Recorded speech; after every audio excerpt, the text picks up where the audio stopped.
क्या आप जानते हैं कि रेलवे ट्रैक के किनारे और बीच में हमेशा पत्थर के टुकड़े क्यों बिछाए जाते हैं? या फिर क्या आपको पता है कि पेट्रोल पंप का मालिक 1 लीटर तेल बेचकर कितने रुपए कमाता है? क्या आप जानते हैं कि वो कौन सा मंदिर है जहां प्रसाद के रूप में मटन बिरयानी बढ़ती है? यकीनन आपने आज से पहले इतने अमेजिंग फैक्ट्स नहीं सुने होंगे, इसलिए वीडियो को आखिर तक जरूर देखें। फैक्ट नंबर 1, आमतौर पर ज्यादातर देशों में लड़कों के पहनावे को लेकर कोई खास नियम कानून नहीं बनाए जाते हैं, जिसकी वजह से लड़के खेलकूद या जिम के दौरान हाफ बाजू की टी शर्ट और शॉर्ट्स पहने हुए दिखाई देते हैं। लेकिन अगर आप अमेरिका के मैरीलैंड में हैं, तो यहाँ बाहर जाने से पहले आपको अपने कपड़ों पर खास ध्यान देने की जरूरत पड़ेगी। दरअसल इस राज्य में लड़कों के लिए एक नियम बनाया गया है, जिसके तहत वो पार्क या जिम में स्लीवलेस शर्ट या सैंडो पहनकर नहीं जा सकता है। दरअसल सरकार का मानना है कि अगर लड़के स्लीवलेस शर्ट या सैंडो पहनकर पब्लिक एरिया में जाएंगे तो उनकी बॉडी देखकर लड़कियों का ध्यान आकर्षित होगा। ऐसे में लड़के लड़कियां पढ़ाई या करियर पर ध्यान देने के बजाय एक दूसरे को डेट करना शुरू कर देंगे, जिससे राज्य की तरक्की नहीं हो पाएगी। सरकार ने लड़के और लड़कियों को दूर रखने के लिए ये अजीबोगरीब नियम बनाया है, जो किसी भी तरह से लॉजिकल नहीं लगता, क्योंकि किसी का पहनावा या कपड़े डेटिंग की नींव नहीं होते हैं। फैक्ट नंबर 2, दुनिया में लगभग हर देश में चूहे होते हैं, जो चीजों को कुतरकर लोगों की जिंदगी मुश्किल बनाने का काम करते हैं। हालांकि इसके बावजूद भी कई लोग घर पर चूहे पालना पसंद करते हैं। लेकिन आपको ये जानकर हैरानी होगी कि कनाडा पूरी दुनिया में इकलौता ऐसा देश है जहां चूहा पालने से पहले सरकार की इजाजत लेना अनिवार्य है। दरअसल कनाडा के एक नियम के अनुसार अगर किसी व्यक्ति को अपने घर पर चूहा पालना है तो इसके लिए उसे सरकार से परमिशन लेनी होती है। इस नियम को इसलिए बनाया गया है ताकि कनाडा में जिंदा चूहों की गैर कानूनी खरीद और बिक्री पर रोक लगाई जा सके। यही वजह है कि इस देश के लोग घर पर पालतू चूहा रखने से परहेज करते हैं, क्योंकि इसके लिए उन्हें कई कानूनी प्रक्रियाओं से गुजरना पड़ता है। वैसे इसे कनाडा सरकार का एक अच्छा नियम भी माना जा सकता है, क्योंकि चूहों की वजह से कई तरह की घातक बीमारियां और वायरस फैलते हैं। फैक्ट नंबर 3, दिवाली या शादी के मौके पर अक्सर भारतीय रॉकेट जलाते हैं, जो आसमान में जाकर खूबसूरत रंगों के साथ ब्लास्ट करता है।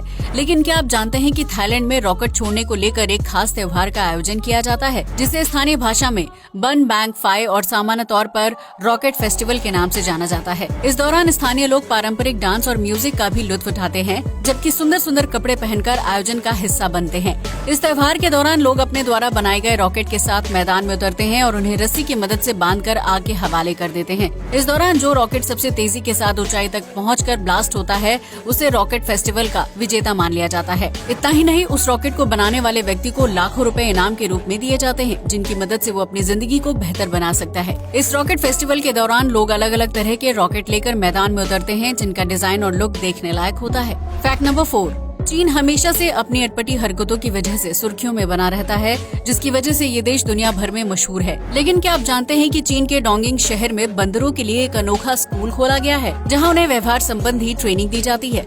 इतना ही नहीं, इस स्कूल में बंदरों को शारीरिक कसरत भी कराई जाती है, जबकि उन्हें अलग अलग एक्टिविटीज में बिजी रखा जाता है। दरअसल इस स्कूल में बंदरों को ट्रेनिंग दिए जाने का मकसद पर्यटन को बढ़ावा देना है, क्योंकि चीन में हर साल लूनर न्यू ईयर के लिए खास कार्यक्रम का आयोजन किया जाता है। इस दौरान स्कूल में ट्रेन किए गए बंदर स्टेज में करतब दिखाकर लोगों का मनोरंजन करते हैं, जिससे कार्यक्रम के आयोजकों को अच्छी खासी रकम कमाने का मौका मिल जाता है। इस स्कूल में बंदरों को यूनिफॉर्म पहनाकर बिल्कुल बच्चों की तरह तैयार किया जाता है, जिसके बाद टीचर उन्हें ट्रेनिंग देते हैं। हालांकि इस स्कूल को लेकर एनिमल वेलफेयर के लोग हमेशा विरोध करते रहे हैं, क्योंकि उनकी नजर में जानवरों को इस तरह कैद करके रखना गंभीर अपराध माना जाता है। फैक्ट नंबर 5, दुनिया में कई तरह के ब्यूटी कंपटीशन का आयोजन किया जाता है, जिसमें हर उम्र वर्ग की महिला बढ़ चढ़कर हिस्सा लेती हैं और उसे जीतने के लिए खूब मेहनत भी करती हैं। लेकिन क्या आपको पता है कि ब्यूटी कंपटीशन असल में महिलाओं के लिए नहीं, बल्कि पुरुषों के लिए बनाए गए थे?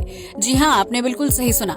शुरुआती दौर में ब्यूटी कंपटीशन में हिस्सा लेने का हक सिर्फ पुरुषों को हुआ करता था। इस दौरान पुरुषों को महंगे कपड़े पहनाकर और बालों को अच्छी तरह से सेट करके स्टेज पर उतारा जाता था, जिसमें सबसे बेहतरीन लुक वाले लड़के को ब्यूटी कंपटीशन का विजेता घोषित कर दिया जाता था। लेकिन बीते वक्त के साथ ब्यूटी कंपटीशन में महिलाओं की एंट्री होने लगी, क्योंकि प्रथम और द्वितीय विश्व युद्ध के दौरान पुरुषों को सेना में भर्ती किया जाने लगा था। ऐसे में ब्यूटी कंपटीशन में हिस्सा लेने वाले पुरुषों की कमी होने लगी थी, जिसके बाद महिलाओं ने इस तरह के आयोजन में हिस्सा लेना शुरू कर दिया और देखते ही देखते महिलाएं ब्यूटी कंपटीशन की आन बान और शान बन गई। वर्तमान में आयोजित होने वाले ज्यादातर ब्यूटी कंपटीशन सिर्फ महिलाओं के लिए होते हैं, जिन्हें मिस वर्ल्ड, मिस यूनिवर्स और मिस इंडिया समेत अन्य टाइटल से नवाजा जाता है। फैक्ट नंबर 6, यूँ तो दुनिया भर में कई तरह की वाइन बनाई जाती हैं, जिनके लिए पारंपरिक रेसिपी को फॉलो किया जाता है। इनमें से ज्यादातर वाइन अंगूरों से तैयार की जाती है, जिसका सेवन करना सेहत के लिए लाभदायक माना जाता है। लेकिन क्या आपने कभी इंसानी बच्चों की पॉटी से तैयार होने वाली वाइन के बारे में सुना है, जिसे टोंगसल फिसीज के नाम से जाना जाता है। दरअसल ये वाइन कोरिया में बनाई जाती है, जिसके लिए 4 से 7 साल के बच्चों की पॉटी का इस्तेमाल किया जाता है। इस वाइन में 9% अल्कोहल की मात्रा होती है, जिसका सेवन कोरियाई लोग पारंपरिक दवाई के रूप में करते हैं। इस वाइन को बनाने के लिए बच्चों की पॉटी को 3 से 4 दिन तक पानी में डालकर छोड़ दिया जाता है, जिसके बाद उस पानी को उबालकर चावल का पानी समेत यीस्ट को मिलाया जाता है। इसके बाद उस वाइन को कुछ समय के लिए छोड़ दिया जाता है, ताकि उसमें गुड बैक्टीरिया पनप सके। आखिर में इस पारंपरिक वाइन को किसी खास त्योहार या खास दिन सर्व किया जाता है, जिससे सेहत के लिए बहुत ही अच्छा माना जाता है। कोरियाई लोगों का कहना है कि ये वाइन उनकी बॉडी को बेहतर बनाने के साथ साथ पारिवारिक संबंधों को मधुर बनाने में भी अहम भूमिका निभाती है। भले ही वाइन पूरी दुनिया के लिए घिनौनी हो, लेकिन कोरिया के लोगों के लिए ये उनकी प्राचीन परंपरा का एक हिस्सा है। Fact number 7। आज तक आपने कई फिल्मों और कार्टून कैरेक्टर्स में सुपर हीरो देखा होगा, जिसके पास अद्भुत शक्तियां होती हैं। लेकिन आज हम आपको असल दुनिया में सुपर हीरो के बारे में बताने जा रहे हैं, जो अपनी शक्तियों से जानवरों के दिमाग को वश में करने की काबिलियत रखते हैं। दरअसल जापान में रहने वाले कंजावा सेंसी ने बहुत छोटी उम्र से ही योग अभ्यास और ध्यान लगाना शुरू कर दिया था, जिसकी वजह से उनके शरीर में सकारात्मक शक्तियाँ समाने लगी। इन्हीं शक्तियों की मदद से कांजावा जंगली जानवरों से लेकर पालतू जीवों तक हर किसी का दिमाग कंट्रोल करने की ताकत रखते हैं, जिसकी वजह से जानवर तुरंत उनकी बात मान लेते हैं और उनके अनुसार व्यवहार करने लगते हैं। इतना ही नहीं, कंजावा अपनी शक्तियों की मदद से गुस्सैल जानवर को भी शांत कर देते हैं, जबकि उन्हें आसानी से नींद में सुला भी सकते हैं। ये सब करने के लिए कंजावा ने कई साल तक योगाभ्यास और ध्यान लगाने की प्रक्रिया को दोहराया था, जिसकी बदौलत आज ये अपनी शक्तियों के दम पर कुछ भी कर सकते हैं। आपको ये जानकर हैरानी होगी कि वैज्ञानिक कंजावा के ऊपर कई तरह की रिसर्च कर चुके हैं, लेकिन वो आज तक इस बात का पता नहीं लगा पाए हैं कि कंजावा जानवरों को गहरी नींद में सुलाने से लेकर उनके व्यवहार को काबू में करने जैसे काम कैसे कर लेते हैं। Fact number 8। भारत में बिरयानी लवर्स की कोई कमी नहीं है। किसी को मटन बिरयानी पसंद है तो कोई चिकन बिरयानी में खुश रहता है। अगर आप पेट और जी भरकर बिरयानी का स्वाद चखना चाहते हैं तो आपको तमिलनाडु के मदुरई जिले में वड़क्कमपट्टी गांव में जाना होगा। दरअसल इस गांव में मुनियाण्डी स्वामी टेम्पल है, जहां स्थानीय देवी देवताओं की पूजा की जाती है। इस मंदिर में हर साल 2 दिवसीय मुनियाण्डी फेस्टिवल का आयोजन किया जाता है, जिसमें श्रद्धालुओं को प्रसाद के रूप में मटन बिरयानी खिलाई जाती है। इस दौरान मंदिर में सैकड़ों की संख्या में श्रद्धालुओं की भीड़ इकट्ठा होती है, जो दूर दूर से मटन बिरयानी का स्वाद चखने के लिए आते हैं। दरअसल साल 1937 में गुरुसामी नायडू नाम के एक शख्स ने गांव में मुनियाण्डी होटल की शुरुआत की थी, जिसमें मटन बिरयानी के साथ अन्य प्रकार का नॉनवेज बेचा जाता था। ऐसे में वो होटल देखते ही देखते पूरे राज्य में मशहूर हो गया, जिसकी मटन बिरयानी लोगों को काफी ज्यादा पसंद है। गुरुसामी नायडू ने भगवान का शुक्रिया अदा करने के लिए मंदिर में मटन बिरयानी बंटवाना शुरू कर दिया था, जिसे श्रद्धालुओं को प्रसाद के रूप में दिया जाता है।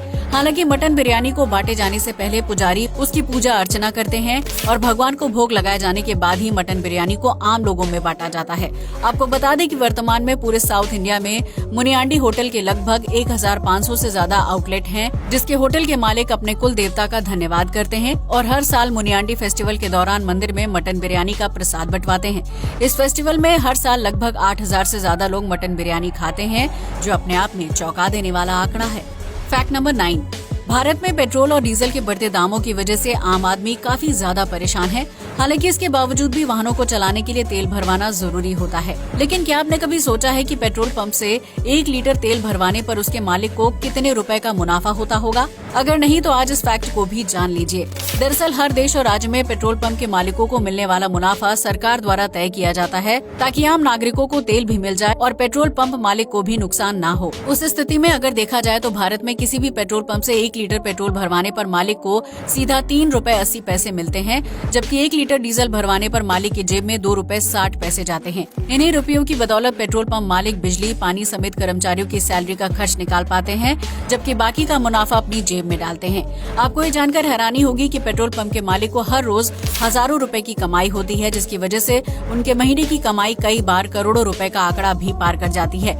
इसमें एक फायदा ये भी है कि पेट्रोल के दाम चाहे कम हो या ज्यादा, पेट्रोल पंप के मालिक को मिलने वाले हिस्से में कोई कटौती नहीं की जाती है। Fact number 10। अगर आपने कभी ट्रेन से सफर किया हो या रेलवे ट्रैक को पार किया हो तो आप ये अच्छी तरह से जानते होंगे कि ट्रेन की पटरियों के किनारे और बीच में कंकड़ होते हैं। लेकिन क्या आपने कभी सोचा है कि ट्रैक पर इन कंकड़ों को क्यों बिछाया जाता है और इनका क्या काम होता है?